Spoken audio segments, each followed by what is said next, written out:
Yes everyone, welcome back. Tomorrow, we get ready to take on West Ham in a London derby in the London Stadium. And I have to admit, I'm feeling a little bit nervous. Now, when it comes to playing West Ham at Stamford Bridge, that's a completely different story because the last time we even lost a game at home to West Ham came in a 1-0 defeat in 2019. I mean, for God's sake, our last win at home against them was that epic 5-0 win last season. Very impressive win, but it's a completely different kettle of fish when it comes to playing West Ham in their own stadium, because what's crazy is that the last time we even beat them came courtesy of a Timo Werner goal under Tuchel in 2021. In our last 7 games in the London Stadium, we've only won one time. Last season's defeat came near the start of the season where we lost 3-1 against them, with Malo Gusto's red card sealing our fate in that game. But I have to say, in our last 3 games against West Ham, I think what's been really frustrating is the fact that we had played pretty well against them. We were the most dominant team, but we never took advantage of our dominance in those games. And West Ham bit us in the arse by scoring goals on the counter-attack, set pieces, and the odd wonder goals. So tomorrow, if Maresca can coach the 3 points at the London Stadium, that could be a potential defining moment of this season. And you'd imagine that Maresca, having a week now to prepare the team and work on tactics and systems even more, he will have a game plan for West Ham. Now, it'll be hard for him to pick the best possible lineup because we have an abundance of talent right now, and literally all of us can make our own different lineups that could probably still compete to a high level against West Ham. It's a London derby, and I have to say that our application in a lot of these games has been good. So things like desire and passion aren't enough in my opinion. If anything, I think we need a smart game plan, and the most important thing is, if we hope to get anything in that game, we must take the lead against West Ham, as that gives us a massive, bigger boost of potentially getting a result against them.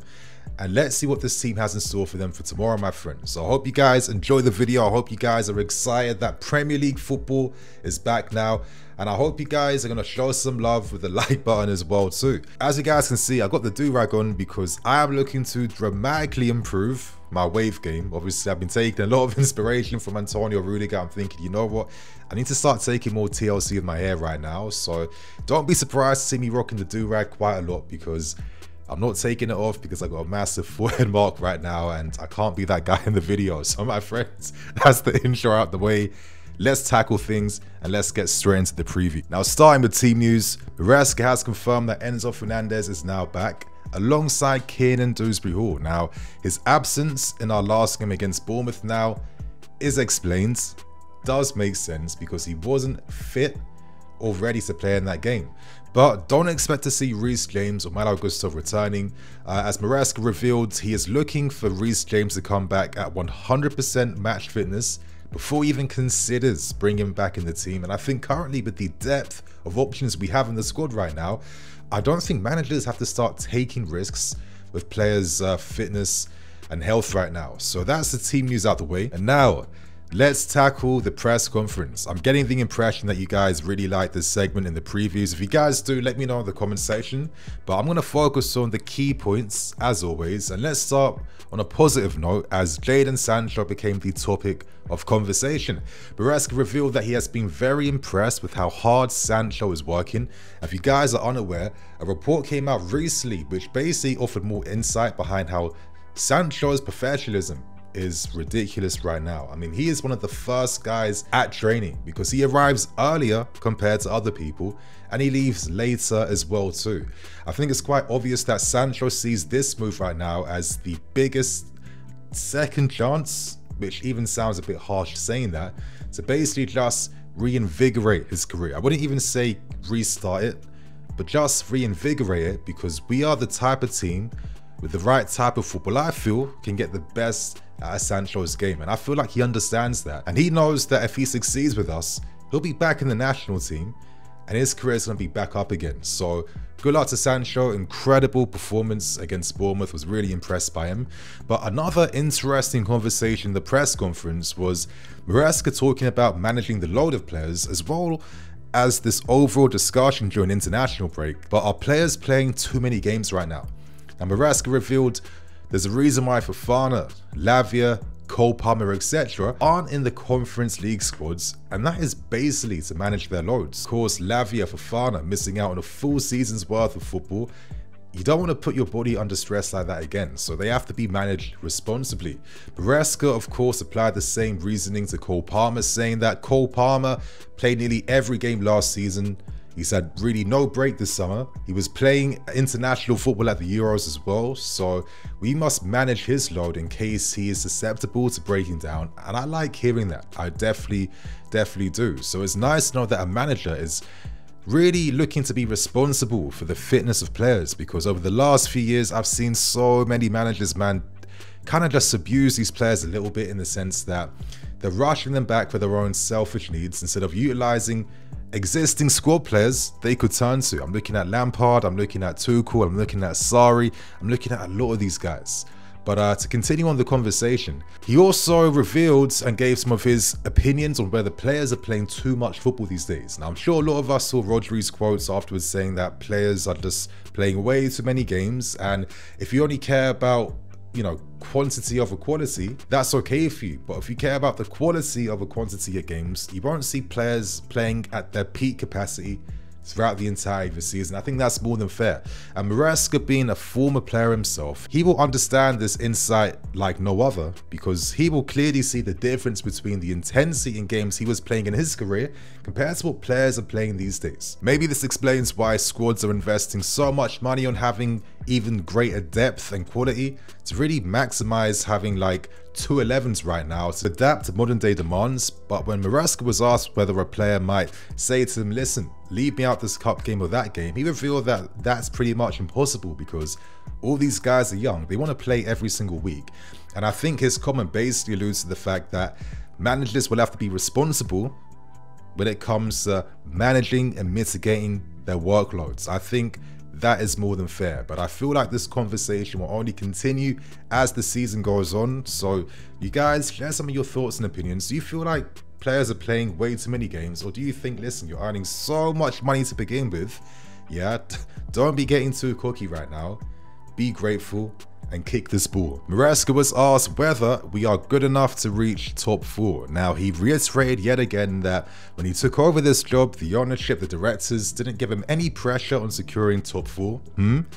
But he did reveal that the squad is good enough, but look at where we finished in the last 2 seasons. The squad has always been good enough, basically, but that isn't enough to guarantee you a top 4 spot. And I think essentially Maresca was just simply doing this. Obviously, he has high ambitions, and of course, he is hoping and making sure that he is coaching us to climb up the table and get Champions League as a bare minimum. But he won't be putting pressure on the team. He doesn't want their focus on April and May.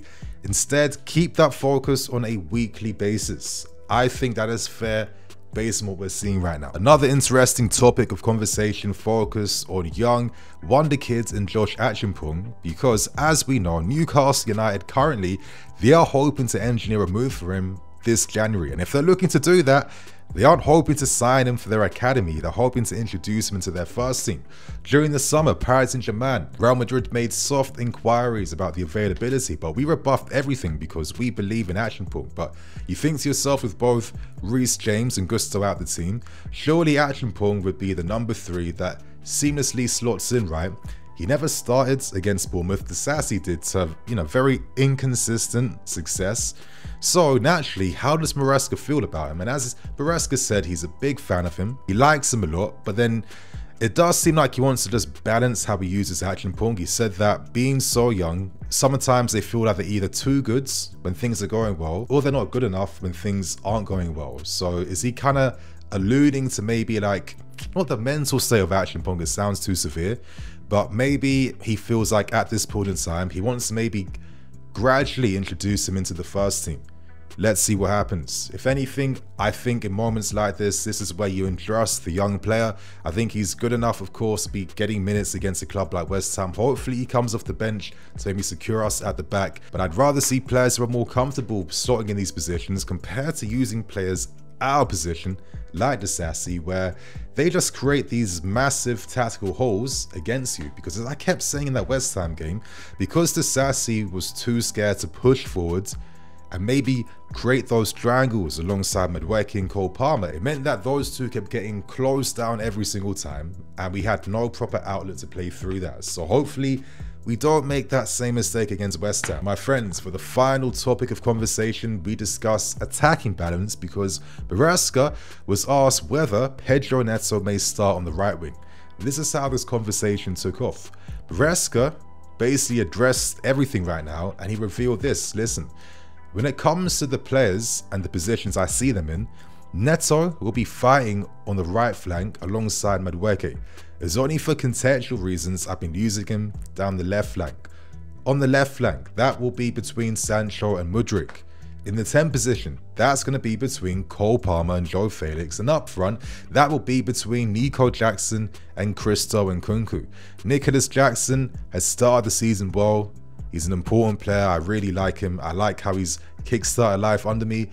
And Nkunku offers a different outlet, but he's also a very good player. So he feels like we're not necessarily stacked when it comes to having too many players for positions. I guess once he's broken it down, it does make sense that, okay, we have 2 players for each position, with the bonus being that they can also play in a 3rd and 4th position, with the bonus being that they also play in a 3rd and 4th position, which offers him more flexibility that he likes. So Felix has a very tough task to get game time over Cole Palmer, but I think Cole Palmer will be managed as well this season. Yeah, there's a lot to discuss, and I think maybe it's a perfect time now to move on to talking about the predicted lineup against West Ham. And my friends, this is the lineup I am guessing that Maresca might use. It's not ideally the lineup I would pick, but as you guys can see, Nico Jackson up front. Alongside him, I've gone for Madueke on the right flank, Cole Palmer 10, and then Sancho on the left flank. In behind, Caicedo, Enzo Fernandez. Defense of Cucurella, Levi Cole, Tosin, Fofana, and Sanchez in goal. Now obviously Sanchez must be in goal because I think he played probably his best game of his Chelsea career against Bournemouth. He's had a very strong start to this season. I remember him having a pretty decent start to life under Pochettino before the injury came through, but now it's about Sanchez just building off the momentum and form now. That's the important thing. In defense, I feel like we might use the defense that we used to end the game against Bournemouth, because as we know, they kind of just form a makeshift back 3 for large parts of the game anyway, which means that Tosin plays in the middle of the back 3, Fofana moves playing as a wide centre back on the right, and Colwill down the left side. Now if I had to pick, I would probably have Colwill playing as a centre back in the middle, and I'd have Badia Shield on the left side. I would like to see Badia, Fofana and Colwill together. I do think Badia does have good talent. I think he's one of those guys where if he was consistently playing on a weekly basis, he'd be a lot stronger for that. But unfortunately, it's kind of stop and start for him all the time. But I feel like his ball progressive skills at least have been very, very good. I don't think they're as good as Colwill, but they are very, very close in my opinion. But moving on, my friends, I think Caicedo, Enzo, it has to be them. I'm really curious to see how they operate in midfield. Again, we haven't seen too many games where Enzo and Caicedo have been like the dominant force in midfield. I think individually they've been great alongside a different midfield partner. I remember when Enzo played against West Ham at the start of last season in that first half, and wow, I mean, he was just completely running the show, but he had a Gallagher alongside him. And I've also seen Caicedo kind of mop the floor against West Ham when he had Connor beside him in that 5-0 win. So we still have to hope and see that both of them can play in midfield together. That is the key thing. And I think a strong performance from either two tomorrow can at least give us some confidence going into the future, right? Now up front, I'm going for my attacking lineup that is the most in form. It has to be Madueke right now. I don't care about Neto maybe playing on the right flank. Madueke has been the strongest right winger so far this season, irrespective of his game against Bournemouth. And it's not like Neto has shown more at this point in time. So you're not going to take that away, especially when he has a pretty promising connection alongside Palmer and Nico Jackson. I think little things like that, they could be the difference sometimes. You know, Nico scored 2 goals against West Ham last season. He does offer us a great outlet in the channels at times, as well as his combinations with our attacking behind. So I do feel like Nico is set to start, especially based on the positive words that Maresca had to say. Personally, I would have picked Nkunku to start, but as I said, I'm here to pick a lineup I think Maresca is set to introduce. And to end with things, it has to be Sancho down that left flank, because wow, what a performance, what an introduction to life at this football club. And to have another one of these players that can, you know, play both ways, create and score, that could really complement your Palmers and Maduekes, right? And hopefully it means that teams won't just focus solely or maybe man marking a Cole Palmer, you know, very, very hard in a game, because they'll think to themselves, if we do that, we're now leaving space behind for Madueke and most importantly Sancho to cause us issues. So yeah, this is the lineup I'm going for, my friends. Share your thoughts and opinions. How do you feel about it? Let us know if you agree or if you don't. But to end things with my prediction, honestly, I really hate this part of the video, because I feel like everything I say kind of just means nothing, because a lot of times the results don't always match. But listen, I feel like there is maybe small signs of improvement slowly coming into the team, and I'm hopeful that this afternoon kickoff against West Ham, you know, the players will be hungry, they'll be ready, they'll be excited, they want to play football again, you know, they want to build off every single game right now. Hopefully that's enough for us to maybe get the advantage we need. So I'm going to be going for a 2-1 win.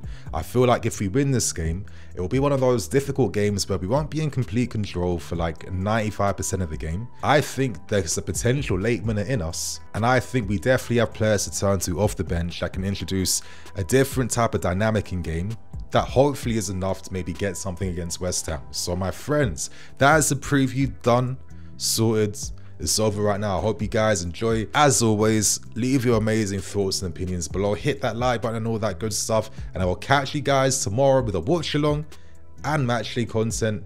So see you then. Cool.